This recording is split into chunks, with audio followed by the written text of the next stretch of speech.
अस्सलाम वालेकुम नाज़रीन, आए नज़र डालते हैं देश और दुनिया के खबरनामे पर।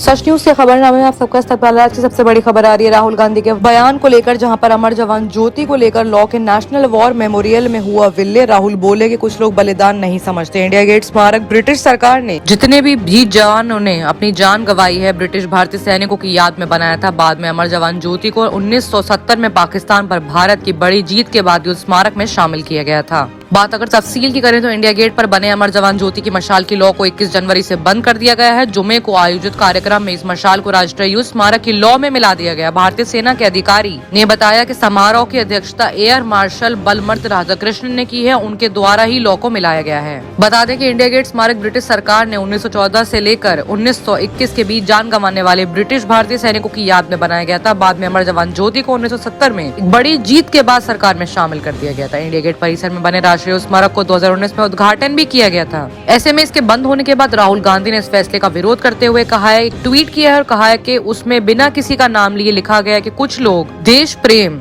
और बलिदान नहीं समझते। राहुल ने ट्वीट करके कहा कि बहुत दुख की बात है कि हमारे वीर जवानों के लिए जो अमर ज्योति जलती थी आज वो बुझ गई है। कुछ लोग देश प्रेम और बलिदान नहीं समझते। कोई बात नहीं, हम अपने सैनिकों के लिए अमर जवान ज्योति एक बार फिर से जलाएंगे।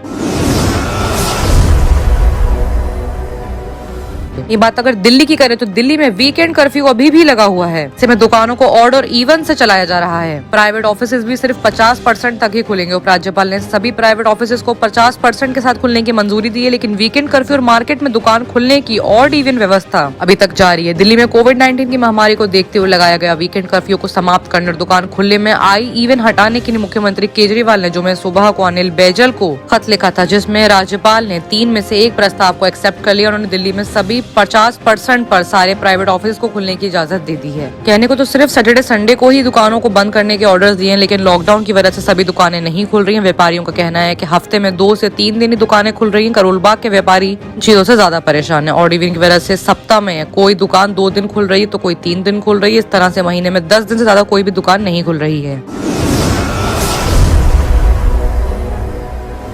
वहीं बात अगर यूपी की करें तो प्रियंका से पूछा गया कांग्रेस का सीएम चेहरा कौन है। उन्होंने कहा कि आपको मेरे सिवाय कोई और दिखता है। जुमे को कांग्रेस पार्टी ने दिल्ली से यूपी के लिए लेटर जारी किया था और इसी के साथ ही बातों बात में प्रियंका गांधी ने कांग्रेस के यूपी सीएम के दावेदार को लेकर भी इशारा कर दिया। अगले महीने से शुरू हो रहे यूपी के चुनाव को लेकर राजनीतिक पार्टियों की सियासत तेज हो गई। इस बीच भारतीय जनता पार्टी, समाजवादी पार्टी और बसपा के मुख्यमंत्री पद के दावेदार तो तय है, लेकिन कांग्रेस ने अब तक अपने पत्ते नहीं खोले। हालांकि जुमे को जब राहुल और प्रियंका गांधी ने यूपी के युवाओं के लिए एक घोषणा पत्र जारी किया तो एक जर्नलिस्ट ने उनके उससे बारे में पूछ लिया। घोषणा पत्र जारी करने के बाद प्रियंका और राहुल ने मीडिया के सवालों का जवाब दिया। इस बीच एक जर्नलिस्ट ने पूछा कि जब आपसे पूछा जाता है कि आप चेहरा होंगी या आप मुखर तरीके से आगे होंगी, लेकिन आपने कभी जवाब नहीं दिया। आप हमेशा कहती हैं कि जब टाइम आएगा तब बताएंगी। पंजाब में आपकी पार्टी कहती है कि कलेक्टिव लीडरशिप में चुनाव लड़ा जाएगा। मुख्यमंत्री के चेहरे को लेकर हमेशा सवाल उठते रहते हैं। इस पर प्रियंका ने कहा कि आपको यूपी में किसी और का चेहरा दिख रहा है, यूपी में कांग्रेस पार्टी की तरफ से, तो फिर यानी आप ही चेहरा हैं। दिख तो रहा है ना सब जगह मेरा चेहरा। इससे पहले प्रियंका गांधी ने पार्टी का युवा घोषणा पत्र जारी करते हुए 20 लाख नौकरियों समेत युवाओं को कई मुद्दे का समाधान अपने मैनिफेस्टो के करने की कोशिश की थी। ऐसे में काफी हद तक साफ हो गया कि यूपी की दावेदार प्रियंका गांधी ही हो सकती हैं।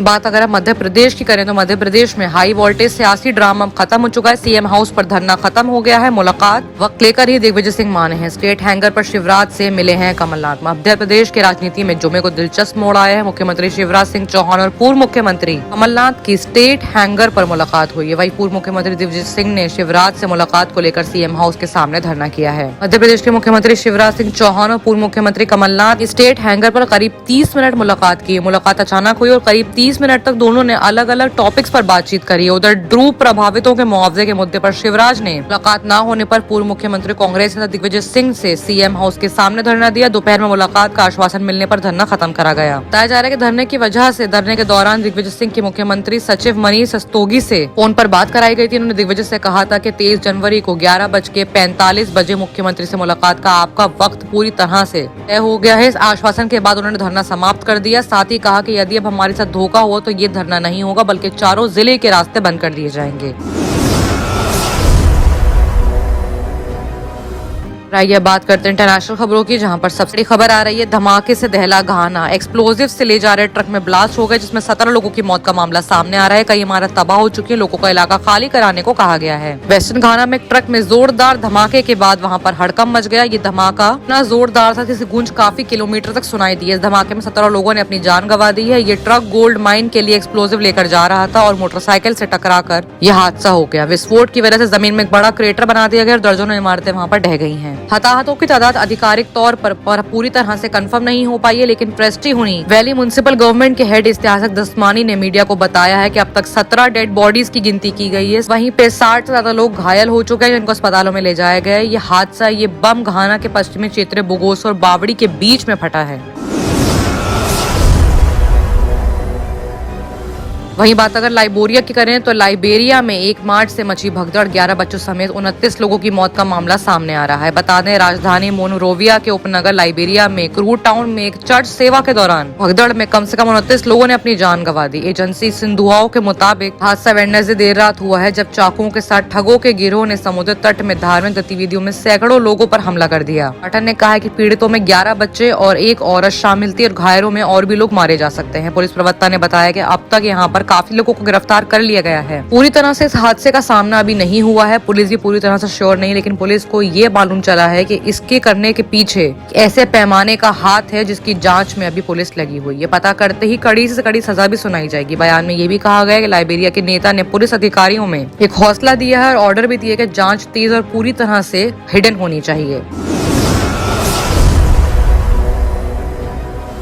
हैरतअंगेज खबर आ रही है पाकिस्तान से, जहां पर पाकिस्तान पायलट ने बीच सफर में छोड़ दिया हैंडल। शिफ्ट खत्म होने के बाद प्लेन उड़ाने से उन्होंने इनकार कर दिया। कुछ देर उड़ने के बाद सऊदी अरब में ही फ्लाइट की खराब मौसम के चलते आपात लैंडिंग करवाई गई। यहां से पायलट ने प्लेन उड़ाने से इनकार कर दिया। पायलट का तर्क सुनकर पैसेंजर्स नाराज हो गए, उन्होंने प्लेन से नीचे उतरने से इनकार कर दिया। असल में अपनी शिफ्ट खत्म होने के बाद काम करना एक ऐसी चीज है जो ज्यादातर लोगों को पसंद नहीं आती। हालांकि ये बात भी सच है कि बहुत से लोग इससे साफ इनकार भी नहीं कर पाते, लेकिन एक पाकिस्तानी पायलट ने अपनी शिफ्ट खत्म होने के बाद ड्यूटी करने से साफ इनकार कर दिया, वो भी बेहद गलत वक्त पर। पाकिस्तान की फ्लाइट बीच में ही अटक गई थी। एक पायलट की शिफ्ट तब खत्म हुई जब अपना सफर शुरू कर चुका था। प्लेन की इमरजेंसी लैंडिंग के बाद पायलट ने यात्रा पूरी तरह से करने से साफ इनकार कर दिया। पाकिस्तान इंटरनेशनल एयरलाइन के एक प्लेन ने संडे को इस्लामाबाद के लिए सऊदी अरब की राजधानी रियाद से उड़ान भरी। कुछ देर बाद उनमें PK 9754 ने खराब मौसम के चलते सऊदी अरब के दम्माम में लैंड किया और इसी के बाद फ्लाइट के पायलट ने मना कर दिया कि मैं आगे नहीं जाऊंगा। ऐसे में पैसेंजर्स भी अपने पर आ गए और वो कहने लगे कि हम भी प्लेन से नहीं उतरेंगे। क्योंकि तमाम खबरों के लिए देखते रहिए सच न्यूज।